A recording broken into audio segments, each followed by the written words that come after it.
morning fog rolled in thicker than ever, curling around the harbor pilings and snaking through the narrow streets of Haven Ridge like a silent predator reclaiming its territory.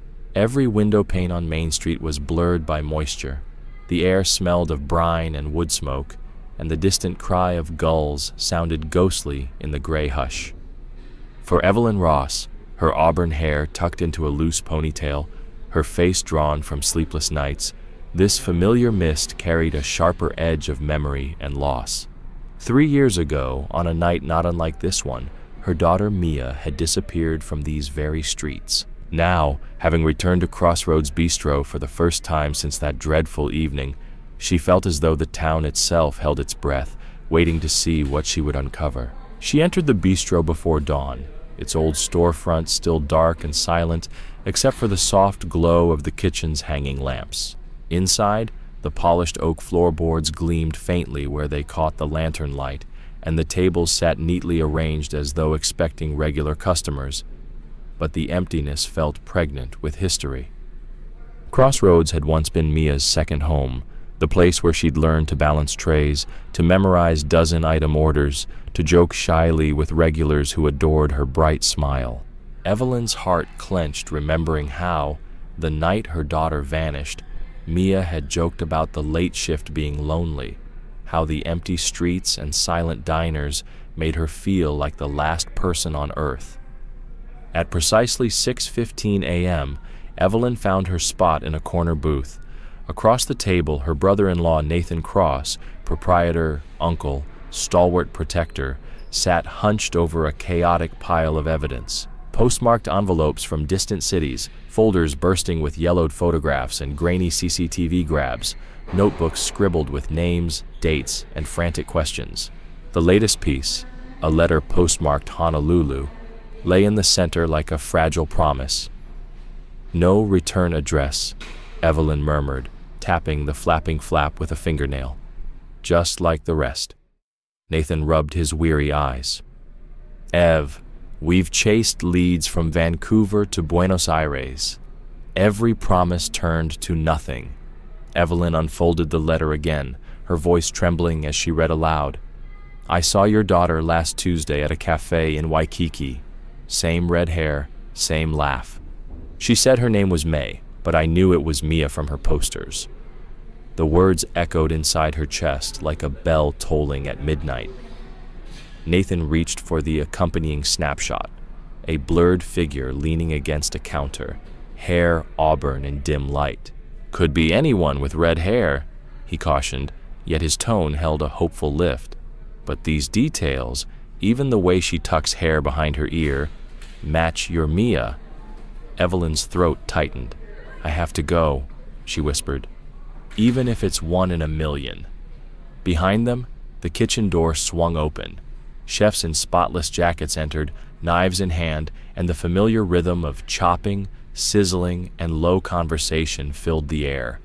Nathan sprang up. "You don't have to face this alone. If you go to Hawaii, I'm going with you."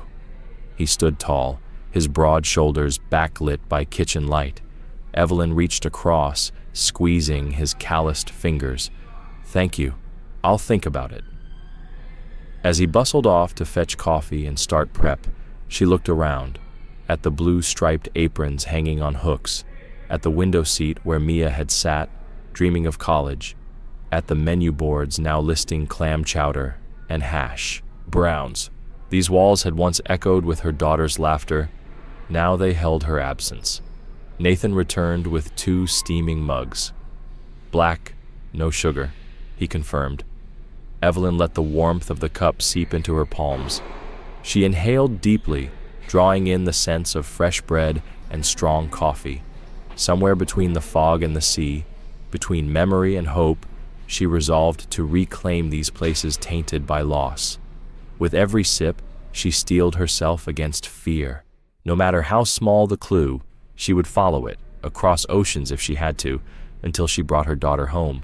The harbor mist swirled outside, and for the first time in years, Evelyn Ross felt something stir within her that wasn't just grief or dread, but a flicker of determined faith that this story wasn't over yet. The ceramic mug warmed Evelyn's fingertips as she cradled it. Grateful for the simple comfort of its heat, Nathan slid back into the booth, smoothing the front of his shirt. "Some things never change," he said with a rueful grin. "Chef's making a special today, albondiga soup, green broth instead of the usual red, with meatballs that have been simmering 8 hours. Evelyn let out a soft laugh. "Okay, I'll be your guinea pig. I should probably eat something." Nathan rose again, heading toward the swinging kitchen door. "Won't be a minute." She opened her laptop to refresh her inbox. Still nothing. No word from the PI she'd hired a month ago. No updates on the forums where she tirelessly posted about Mia. Just blank screens. A rumble outside signaled a delivery truck pulling up. Nathan emerged, wiping his hands on a towel and draping his apron over a hook. "Got to sign for some supplies," he called back, stepping into the morning chill. From the doorway, Marco's voice bellowed, "Nathan!" He paused, cupping his ear. "What's up?" "In the kitchen. The commercial oven's down again. Where's that backup we used last time?" Nathan frowned. "Can't hear you. Sorry." Evelyn called forward. "He wants your old oven. Ours is busted." Marco clicked his tongue. "Need it before maintenance can squeeze us in." "Oh, my old oven?" Evelyn asked, recalling the bulky stainless steel model she'd lent Nathan years ago. He borrowed it once, should be in the basement supply room. Marco glanced at her. "I haven't found it yet." Nathan reappeared at the top of the stairs, arms crossed. "What are you two up to?" "Your old oven," Marco said. "Is it in the locked storage room?" Nathan ran a hand through his hair. "I honestly can't remember. Might be there, or at my place. I left the key at home." Evelyn exchanged a look with Marco. It seemed odd that Nathan wouldn't recall where such a large appliance was stored, but she didn't push. "Let's head down," she offered. They descended into the basement's dim light. The air smelled of damp concrete and cleaning solution. Shelves sagged under stacks of extra plates, table linens, and canned goods. "It was here," Evelyn said, guiding Marco to a corner, but the space was empty. "Maybe in the storage room," Marco suggested, pointing to a heavy door. Evelyn tried the handle. It was locked tight. "Only Nathan's got the key," Marco explained. Footsteps echoed above, and Nathan rejoined them. "Find it?" he asked. Evelyn shook her head. "Not here." Nathan sighed. "All right, let's go back up. I'll sort the key later." They climbed the stairs, emerging into the soft bustle of the kitchen at prep time. Marco turned to Nathan with a worried look. "We're 6 months past maintenance. Now this." Nathan waved him off. "We'll manage." Evelyn couldn't help but notice the tension in Nathan's jaw. "If it's easier, I can fetch the key from your house," she offered gently. Nathan's response was immediate. "No, don't worry about it. I'll walk home and grab it. Just get breakfast started. Prep Evelyn's soup, will you?" He slipped out the door before she could argue. Back in the dining room, Evelyn reopened her laptop, fingers grazing over grainy photos of Mia. A graduation cap tilted jauntily, candid shots from dance recitals, moments of laughter in their cozy kitchen. Each frame whispered of all that had been stolen from her. 10 minutes later, footsteps approached. A young waitress appeared, balancing a tray piled with dishes. Evelyn's heart skipped when she saw the blue-striped apron, the same style Mia had worn. "Good morning, ma'am," the waitress chirped, setting down a deep bowl of vivid green soup. "Here's your breakfast." She arranged the plate of broiled halibut, locally caught tender flakes, beside herb-buttered egg toast. Finally, she placed the albondiga soup before her. "Thank you," Evelyn managed, forcing a steady smile though her chest ached. She broke off a corner of the toast, savoring the crisp crust and rich butter. The fish melted at her touch, perfect and fresh. She lifted her spoon to the soup, admiring its vibrant hue flecked with cilantro. The broth's aroma, garlic, onion, fresh herbs drew her in. The first taste was a revelation, silky warmth tempered by bright cilantro, the gentle heft of slow-cooked stock. She paused, letting the flavors settle. Another spoonful carried the savory earthiness of simmered meatballs, each morsel tender and seasoned with a whisper of cumin and oregano. As she ate, Evelyn felt a subtle shift, something gentle but undeniable, like the tide turning beneath the surface.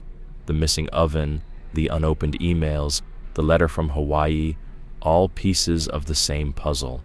If Nathan could track down that key, if a single new lead awaited her in Waikiki, she would find it. Finishing the last bite, she leaned back. The fog outside had lifted enough to reveal the harbor's sparkling blue. Somewhere across the ocean, Mia might be waiting, hungry for her next chance to come home.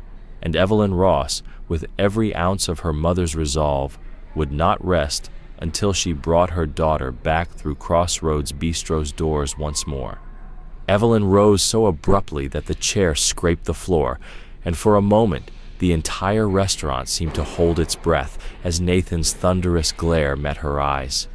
I need to get home," she managed, her voice steadier than she felt. Her coat felt impossibly heavy as she slung it over her shoulder, her fingers brushing against the damp bundle of napkins hidden in her pocket. Without waiting for Nathan's protests, she slipped past the kitchen doorway and into the fog-laden morning. The salt-tinged air outside felt like a lifeline as she hurried to her car, each footstep echoing on the wet pavement. In the passenger seat lay her laptop bag, bulging with case files and that single terrible clue, a clump of auburn hair that should have been on her daughter's head, not bobbing in a bowl of soup. As she fumbled for her keys, her mind raced through every unsolved lead, every dead end, until a single thought crystallized. She had to see a detective, and she couldn't afford another hour of delay. The engine turned over, and she drove through the thinning fog toward the county police station, her heartbeat slamming against her ribs like a warning drum. At the station, the lobby was empty save for a grim-faced uniformed officer who eyed her with practiced skepticism. "Detective Larkin's office," he said, voice flat. "She's late for a crime scene. You'll have to wait." Evelyn's chest tightened. Without Detective Larkin's support, her story would sound delusional. She leaned forward, lowering her voice. "It's evidence of my daughter's disappearance. I have to show it to her." The officer hesitated, then nodded and buzzed her through. The waiting room's harsh fluorescent light bounced off the linoleum floor, and for a heartbeat, Evelyn hesitated, gripping the strap of her bag. She pictured Mia's face on the missing persons posters, hopeful eyes, ready for college, and forced herself to step inside. Detective Larkin entered moments later, her dark hair pulled back in a no-nonsense bun, badge gleaming on her belt. She took one look at the haunted lines etched into Evelyn's face and motioned her to sit. Evelyn placed the napkin bundle and photos on the desk, exhaling as she peeled back the tissue to reveal the matted auburn strands. "This came from my soup," she said, voice raw. "I found it at Crossroads Bistro. No one in the town has hair that color except Mia, and she's been missing for 3 years." Larkin leaned forward, mouth tightening. "You understand how this sounds, right? Hair in a bowl isn't exactly forensic proof." Evelyn nodded. "I know, but there's more. The locked storage room, the missing oven. Nathan can't explain why he's so protective of that space." Larkin glanced at the email chains on the screen and the CCTV stills, finally allowing herself a slow breath. "All right. I'm going to open an investigation. I'll need a warrant to search that storage room. If anything is hidden in there, we'll find it." By the time Evelyn climbed back into her car, the sun had burned off most of the fog. She felt simultaneously hollow and electric. Hope and dread knotted together in her chest. The drive back to the harbor town stretched out before her like a gauntlet, every familiar landmark now tinged with suspicion. The lamppost where Mia once waved goodbye, the playground where she practiced dancing after school, the shuttered windows of the general store that now housed Crossroads Bistro. When she arrived, the restaurant's sign swung gently in the late morning breeze, but Nathan's absence made the place feel like an empty stage.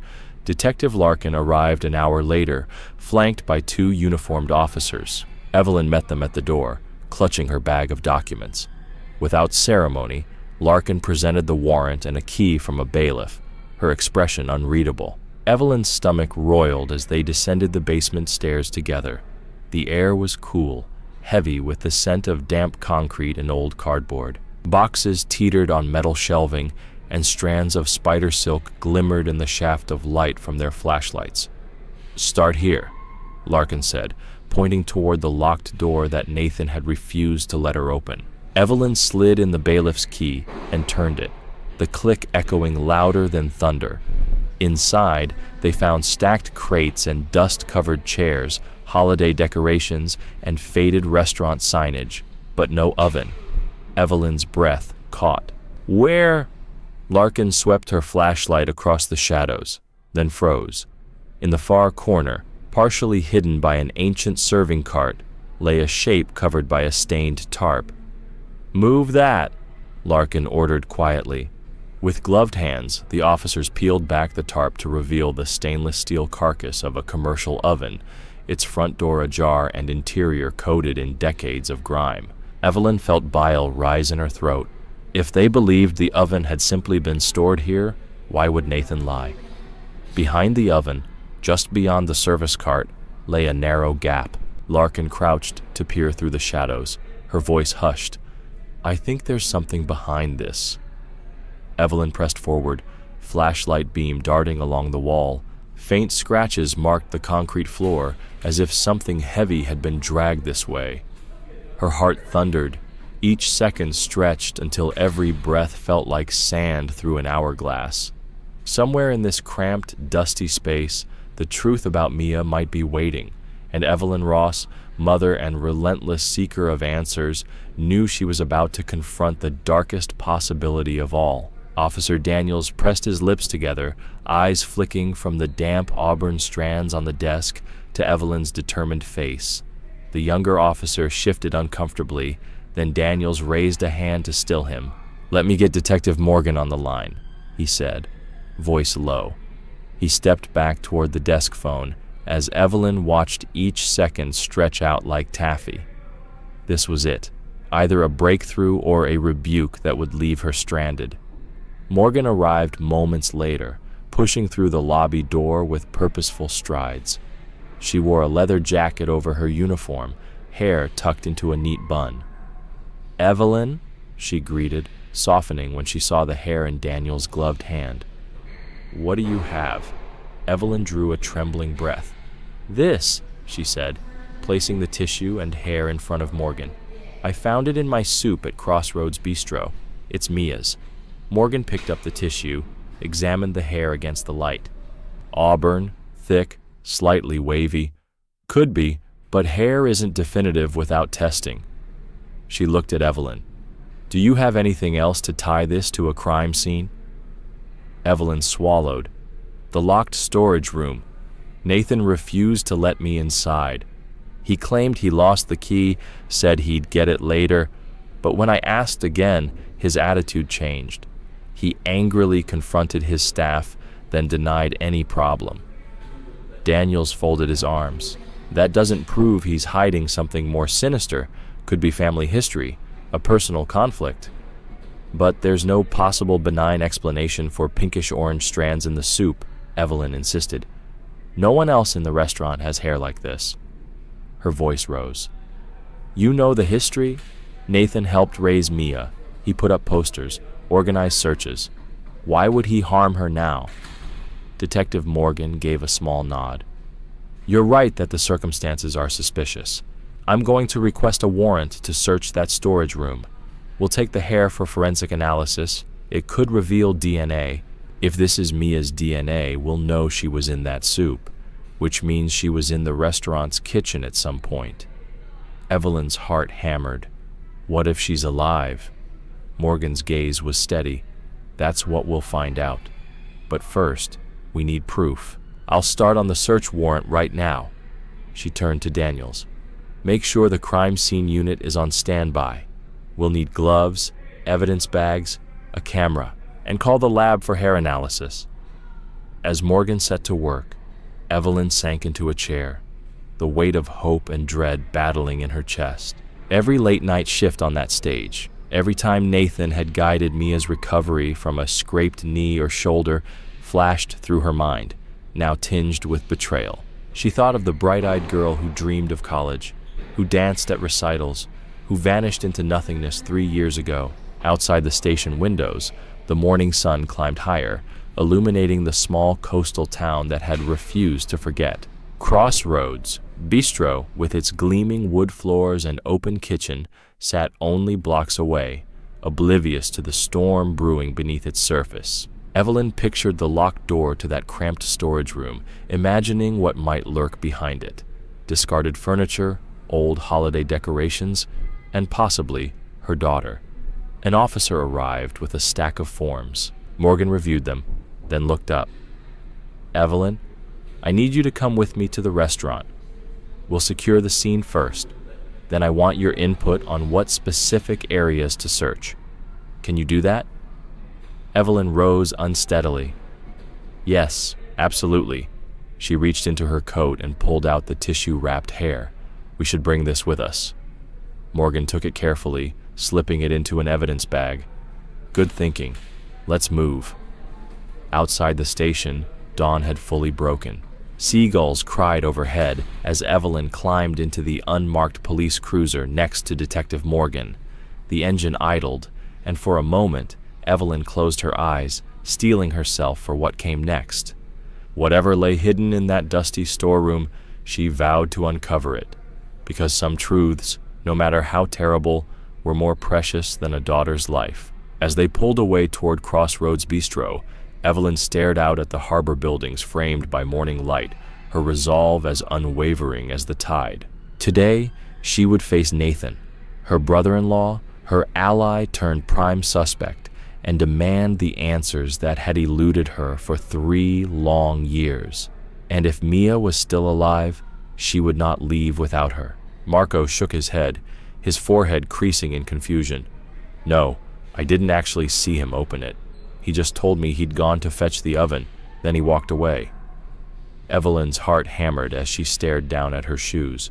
Every rational part of her mind screamed that this was impossible, that she'd misread her own grief-stricken instincts, but the wet strands of auburn hair still pressed against her skin told a different story.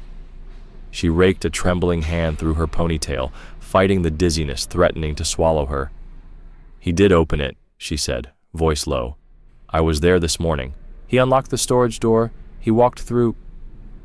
Officer Peterson leaned against the bar, arms folded. But nobody saw him.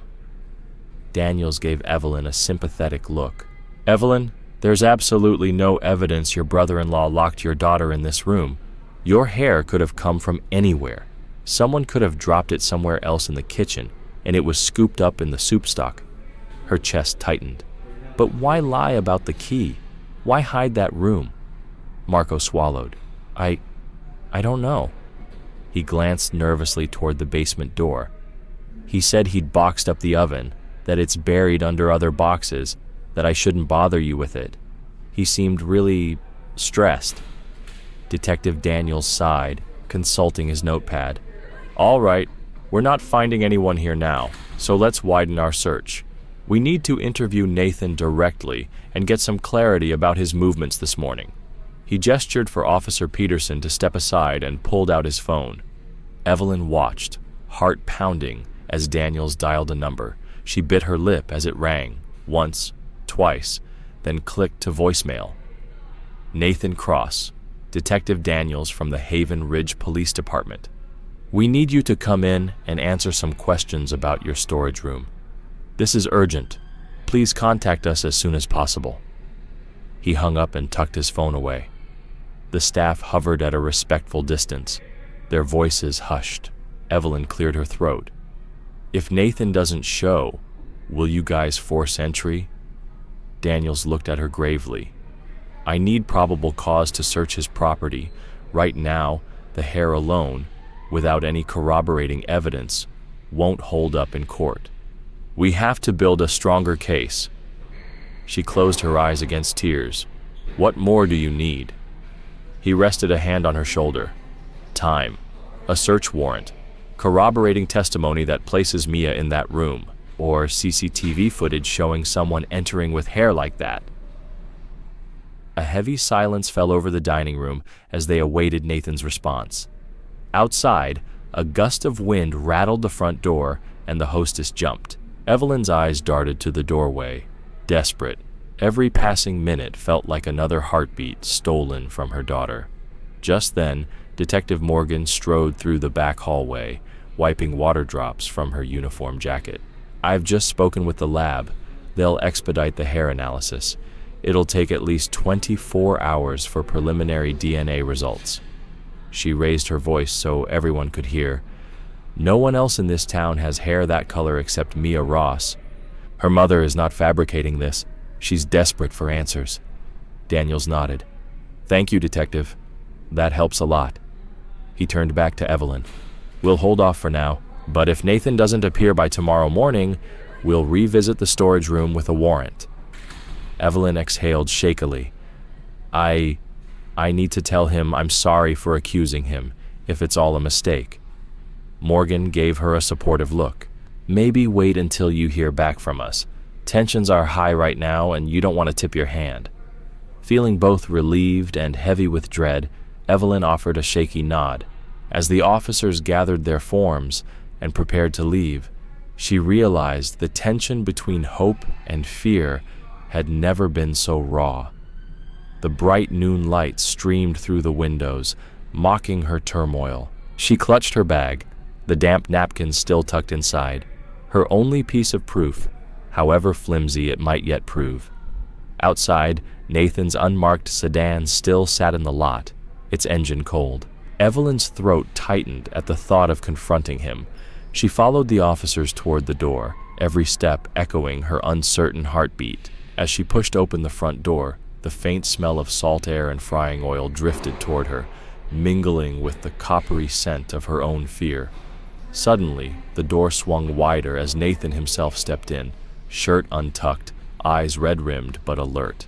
He stopped short at the sight of Evelyn flanked by two detectives. "Evelyn, what's going on?" She drew a slow breath, the dam of her fear breaking. I need the truth, Nathan. I found this in my soup," she said, producing the damp napkins. "And the storage room door was unlocked. I have to know what's happening, or I'll never rest." He stared at her, jaw clenched, and for the first time in 3 years, Evelyn wondered whether the man she trusted most could be capable of the unthinkable, and whether hope still had a place in her heart at all. Marco's eyes widened as he stepped forward, glancing nervously at the other staff. I didn't know about any gun," he stammered, voice unsteady. A waitress in the corner gasped, clutching her apron, and a line cook paused mid-chop, blade hovering over a tomato. Evelyn held up the empty foam-lined box as if it were a smoking gun itself. "This was under a stack of boxes in the storage room," she said, her voice cracking. "I swear I didn't notice it before, but it's real, and the gun is gone." She met Marco's gaze. "Did Nathan ever bring a gun here? Did you ever see him with one?" Marco shook his head, rubbing the back of his neck. "No, never. We've never allowed weapons in the kitchen. If Mr. Cross had one, I wouldn't have known about it." His eyes flicked to the basement door, then back to Evelyn. "He told me today he was picking up replacement parts for the oven. He didn't mention a gun." A hush fell over Crossroads Bistro. Evelyn felt the weight of every pair of eyes in the room, each face reflecting a mixture of fear, confusion, and pity. She steadied her voice. "I need you all to think back. Did anyone see him carrying anything unusual this morning? A case? A bag? Something heavy?" No one moved. At last, the hostess, a slender woman named Leah, raised her hand tentatively. I saw Mr. Cross leave just after 7, she said softly. "He was carrying something small. I thought it was a toolbox. He got into his car and drove off toward the marina. Evelyn inhaled sharply. The marina. She exchanged a glance with Marco. He said he was going home to get the key, but if he drove to the marina instead? Behind her, a steady thrum of footsteps heralded the return of Detective Morgan and Officer Daniels. They swept into the dining room, badges gleaming. Morgan's sharp gaze took in the scene, and then settled on Evelyn. What's happened? Evelyn turned, holding up the gun box. I found this in the storage room. The gun's missing. Marco thinks he saw Nathan driving off toward the marina with a toolbox. Daniel's face hardened. Get me a description of the vehicle. The hostess hurried to comply, whispering into his notepad. Morgan signaled to Officer Peterson. Lock down the exits. Check the parking lot.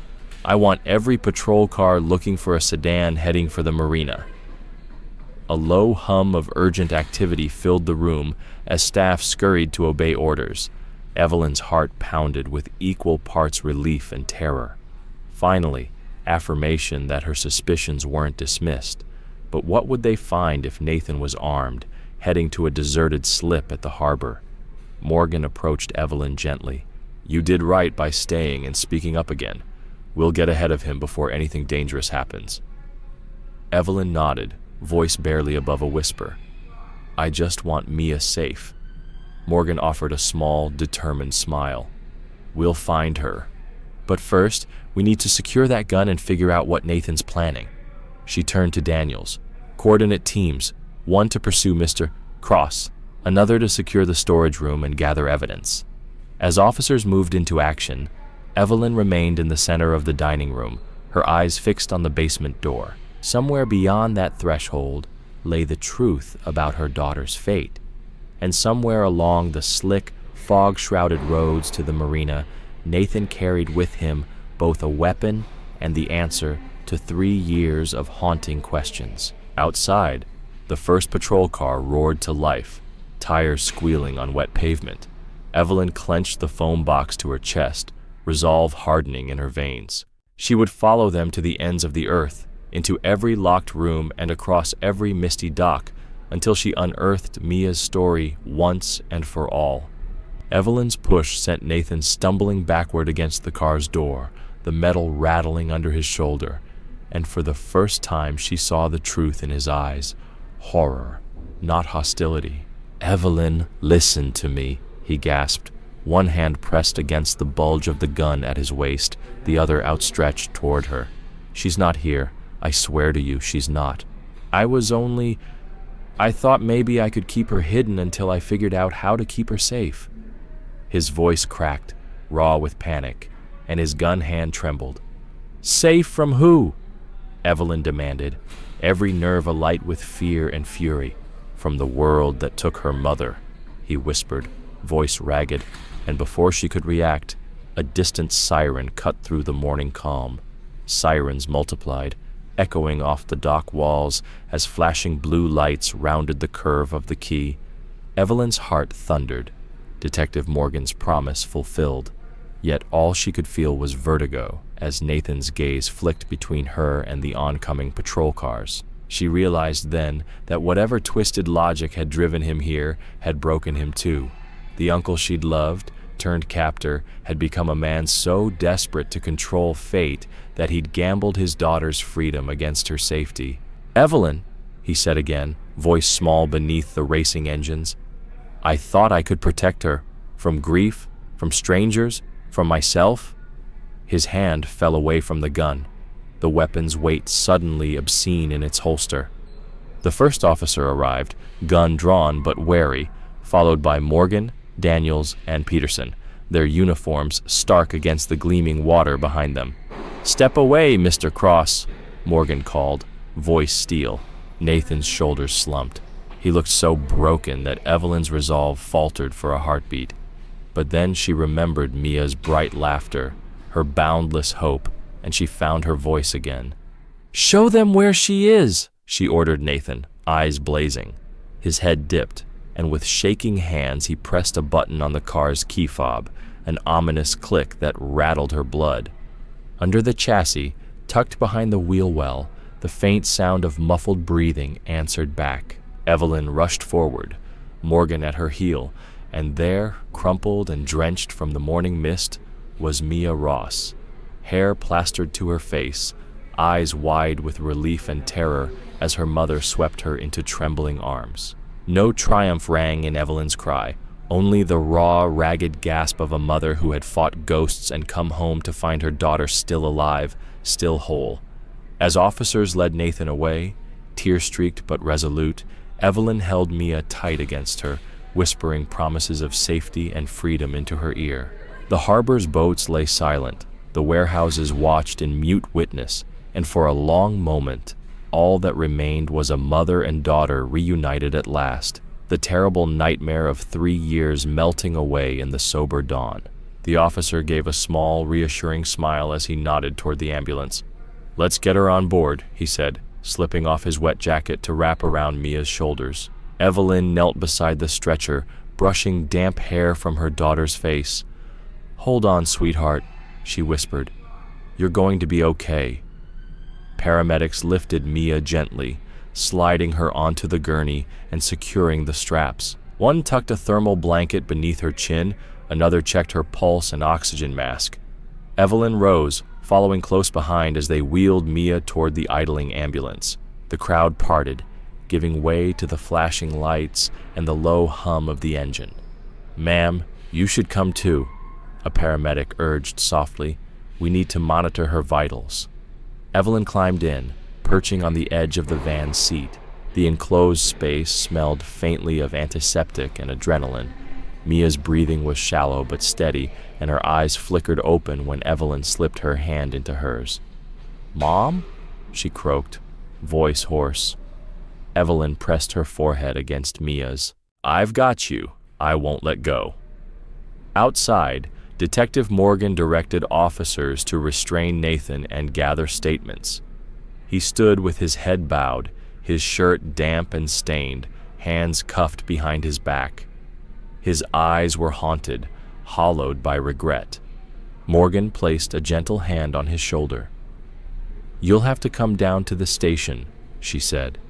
Nathan nodded mutely, as though the weight of his actions had finally crushed his will to resist. The ambulance doors shut, and with a final wave from Evelyn, they sped away toward Haven Ridge General Hospital. In the back, the paramedic strapped Mia's IV line, while another placed a cardiac monitor on her chest. Evelyn leaned forward, offering what comfort she could. "You're safe now," she told her daughter. "We'll get you home soon." At the hospital's emergency entrance, lights flashed and nurses hustled them into a trauma bay. Evelyn stood by as doctors and technicians checked Mia's pupils, listened to her heartbeat, and rehydrated her through an IV. Each beep and whisper of medical equipment tightened Evelyn's chest with anxiety, but also hope. Finally, a doctor stepped forward and turned to Evelyn. "She's stable," he announced. "She's hypothermic and dehydrated, but there's no internal injury. We'll keep her overnight for observation and start her on fluids and antibiotics. She should make a full recovery." Relief crashed over Evelyn like a wave. She exhaled a breath she hadn't known she'd been holding and sank into a chair beside Mia's bed. Mia's eyelids fluttered open again, focusing on Evelyn's tear-streaked face. She tried to smile, and Evelyn squeezed her hand. "I'm here," she said. "I love you." Mia's voice was just above a whisper. "I'm so cold." Evelyn brushed back her daughter's hair. "I know, honey. Just rest now." Meanwhile, in an interrogation room at the police station, Nathan sat across from Detective Morgan and Officer Daniels. His head was bowed, eyes red-rimmed, lips trembling. Morgan placed a manila folder on the table. "We found the gun missing from your basement, and witnesses place you with your daughter this morning. You need to tell us what happened." Nathan raised his eyes, filled with remorse. I thought I was doing the right thing. She was so fragile after her father died. I didn't know how to help her cope. I wanted to give her a place to heal. I thought if I kept her with me, I could protect her from the pain." His voice broke. "But I was wrong. So wrong." Daniels slid a set of photographs across the table. Shots of the storage room, the scratches on the floor, the dumbwaiter shaft. Nathan's eyes lingered on the images. "I never meant to hurt her," he whispered. "I just couldn't let her go. I thought she'd choose me." Morgan leaned in. "Your choices endangered her life. You'll have to answer for kidnapping and unlawful imprisonment. But right now, your daughter needs you to tell her the truth." Back at the hospital, Evelyn stayed by Mia's side through the night, holding her hand as she drifted in and out of sleep. When dawn broke, Mia's color had returned, and with it, a determination in her mother's eyes. They would face the difficult conversations ahead together. Over the following days, Mia recovered in the pediatric unit while Nathan awaited his arraignment. Evelyn visited him once, sitting across the table in the jail's visitation room, his hands curled around the glass partition. "I'm sorry," he said, voice hollow. "I failed you both." Evelyn met his gaze, pain and resolve intermingled. "You did," she replied quietly. "But now we have to heal. Mia needs her life back, and I need to know I can trust you again." For the first time since her nightmare began, Evelyn felt a cautious hope. The road to forgiveness would be long, but Mia was alive, and in that truth lay the first fragile step toward healing for their broken family. Mia's hand trembled as she clenched the edge of the bed. I grabbed a small paring knife I'd hidden in my shoe, Chef Marco's from the kitchen prep area. I waited until Nathan was out of the room, then I slipped into the dumbwaiter shaft, knife in hand, and pried open the grill at the top. She looked to Evelyn. "I saw your car pull up outside." My heart was pounding. I knew I had to act. Detective Morgan nodded, pen poised. "And Michelle saw you climb out?" Mia swallowed hard. "Yes." Michelle was checking the water lines beneath the sink and heard the latch click. She ducked back before Nathan saw her, but she saw me lean out of the dumbwaiter and signal with my hair wrapped around the rope. That's when she knew to tell you. Evelyn reached down to take her daughter's hand. "You were so brave, sweetheart." Mia forced a small, exhausted smile. I was terrified, but I thought, if Mom could see me, someone would help. She turned back to Morgan. "After I got out, I heard Nathan yelling downstairs, so I ran, right into his gun." Her voice broke. "But he didn't shoot. He chased me to the dock." Detective Morgan leaned forward. "That's when you fell into the water." Mia nodded, blinking back tears. "I thought it was over." Evelyn squeezed her close. "But it wasn't. You're here." Dr. Patel, standing by with a nurse, cleared his throat gently. "Mia, you're safe now. We're going to take you for a full checkup and then a psychiatric evaluation so you can get the help you need. Your mother and I will be right here the whole time." Mia laid her head on Evelyn's shoulder, overwhelmed but relieved. "Thank you," she whispered. Across town, Nathan sat in an interrogation room, head in his hands. Detective Daniels entered and placed 2 photographs on the table, one of the basement stock and shackles, the other of Mia's bruised ankles. "You understand the charges," he said quietly. "Kidnapping, unlawful imprisonment, assault, and weapons offenses." Nathan looked up, tears in his eyes. "I'm sorry," he whispered. Back in the hospital room, Evelyn kissed Mia's forehead. "You did everything right," she told her. "You saved yourself and gave Michelle the chance to save you again." Mia closed her eyes, exhausted but comforted. Detective Morgan gathered her notes. This statement, along with physical evidence and Michelle's testimony, will ensure that Nathan faces justice. For now, rest, both of you. We'll take it from here. As the team filed out, Evelyn and Mia were finally alone. Evelyn brushed a strand of hair from her daughter's face.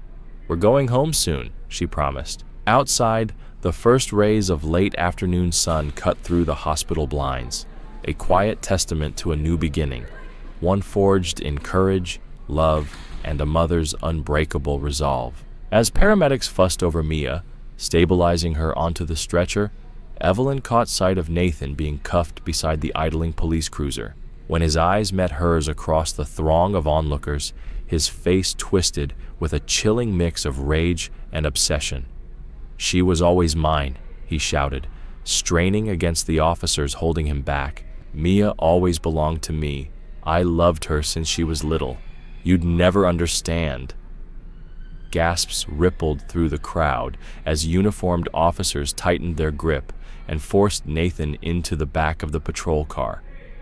"You have the right to remain silent," one warned through the window, and the door slammed, silencing his rant as the cruiser pulled away.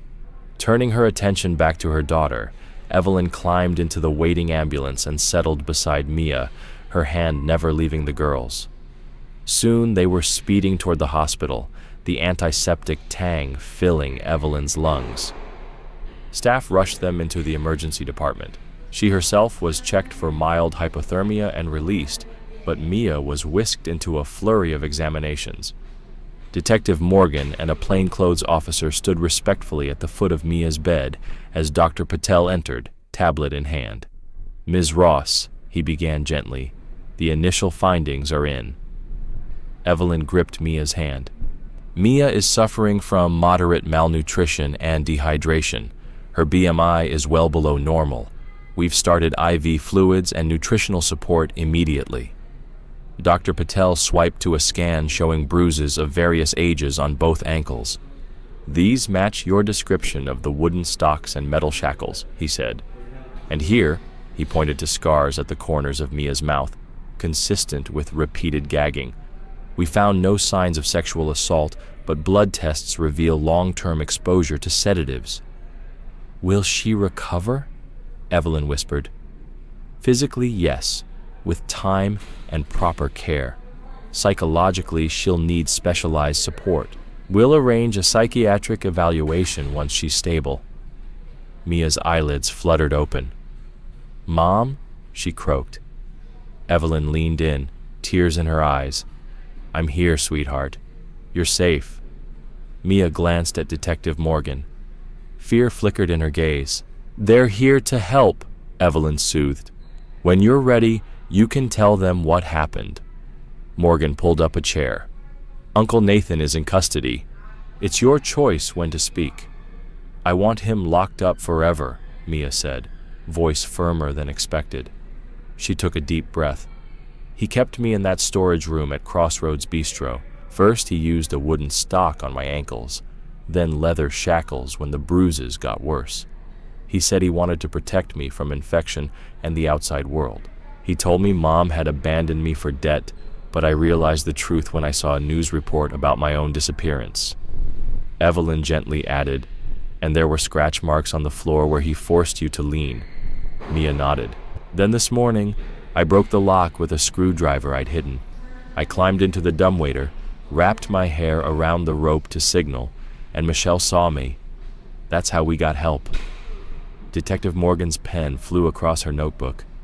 "Your testimony, plus Michelle's, and the medical evidence will secure charges against Nathan. He's looking at life in prison." Mia nodded once. "Good." A gentle knock interrupted them. A small group from Crossroads, Marco, Michelle, and 2 waitresses, filed in carrying flowers and a teddy bear. "We wanted to see how you are," Marco said, voice thick. "We're so sorry. None of us knew."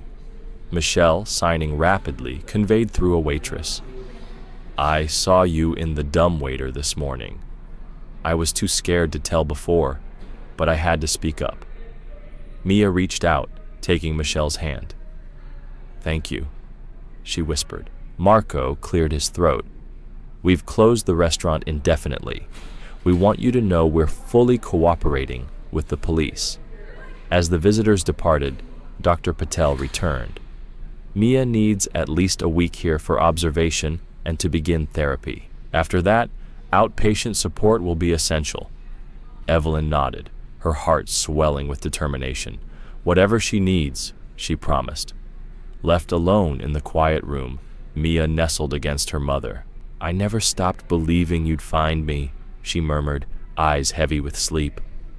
I never stopped, Evelyn whispered fiercely.